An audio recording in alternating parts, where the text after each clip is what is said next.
Hello, this is Dorothy Smith. I am part of Janine Warrow's Ink and Cute team, and I am putting this on Ink and Cute as a hint to help all of my fellow consultants out with the Feels Like Home Deluxe Scrapbooking Kit.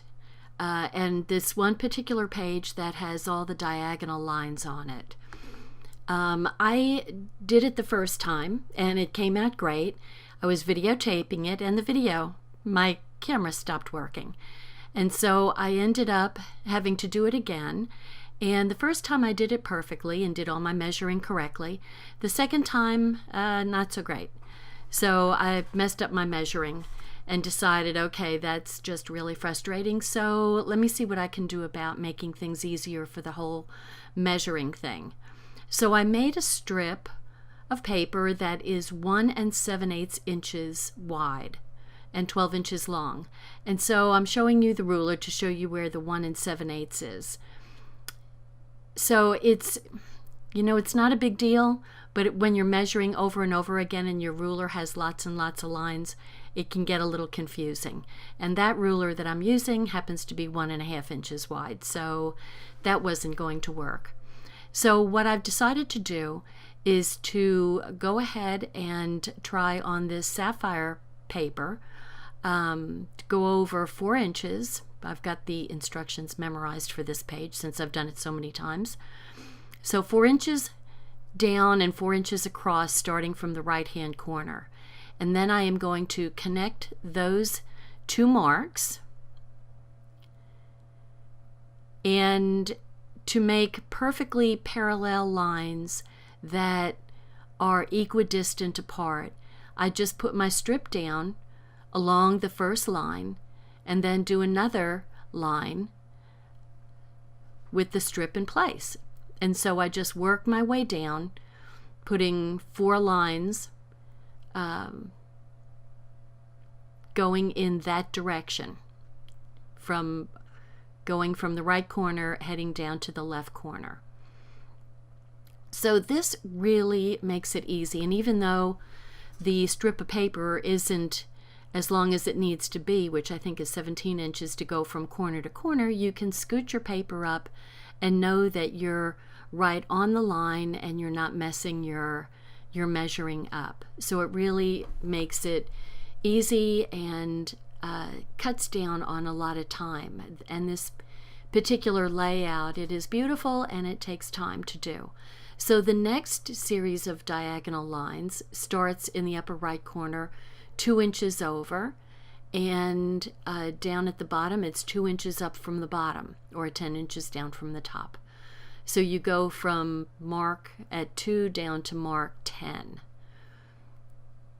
inches. And so then I start making my perpendicular lines to the first set of lines. So I'm going perpendicular to my original set of lines. And you actually don't have to go all the way to the bottom because the pictures for this particular layout go along that left-hand edge there and cover it up anyway. And so I'm continuing to run parallel lines down, and I should have 4 there. So there you go. So now it's not real obvious, but you can vaguely see the lines there. And so now instead of doing the heat embossing, which is real pretty, I have nothing against heat embossing. I loved all the embossing that comes with each of those pages from the deluxe workshop, scrapbooking workshop. But I decided I would make it, offer my club ladies a choice of doing the heat embossing on this particular layout using shimmer trim.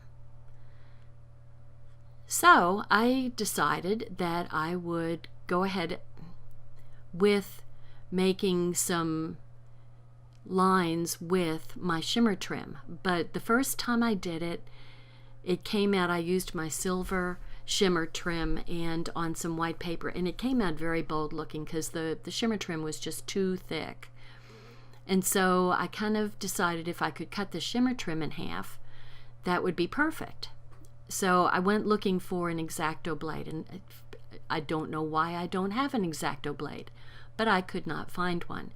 So I think the best way would be to cut this on your cutting board, your cutting mat, with an X-Acto blade and cut the strip in half. But I purposely used my Fisker's trimmer that has the wire on it instead of the cut rail, so I could get a better idea that I was cutting the shimmer trim in half, because it seemed like every time I tried to cut it with my rail cutter, it wasn't quite in half. There was always one thick side and one thinner side. So it seems to work a little bit better with the wire cutter. So whatever you have, you can make it work.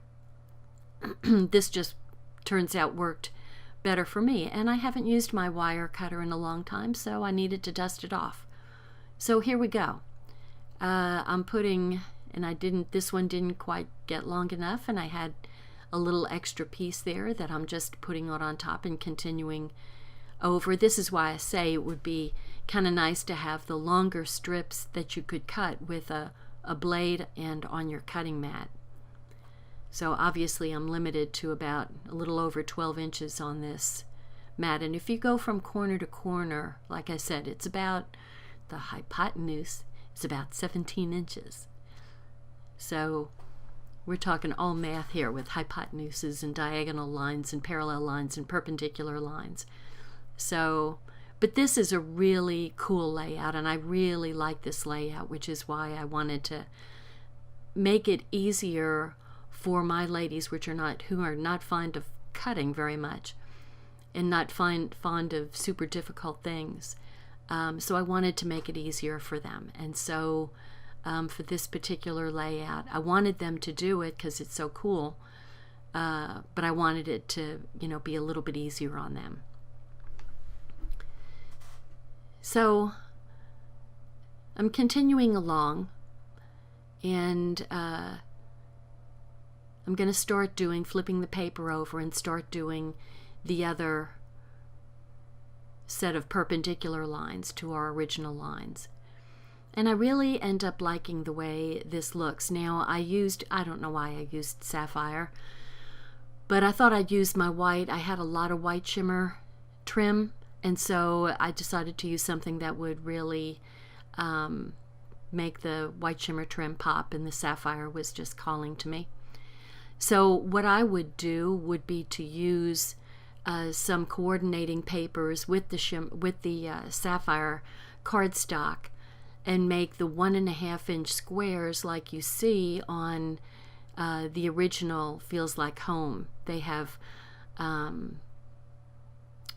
with several of the B&T papers that are cut into 1.5 inch squares, plus some, I think it might be canary yellow squares, which canary would actually look very pretty with this sapphire, would look real pretty with the sapphire. Of course it would be pink, but anyway, I ended up really liking the way this looks. And if you wanted to make a little bit more masculine page using this sapphire, then that would be good. I'm just trimming off all the little excess strips of the shimmer trim so you can get a better idea of how this looks.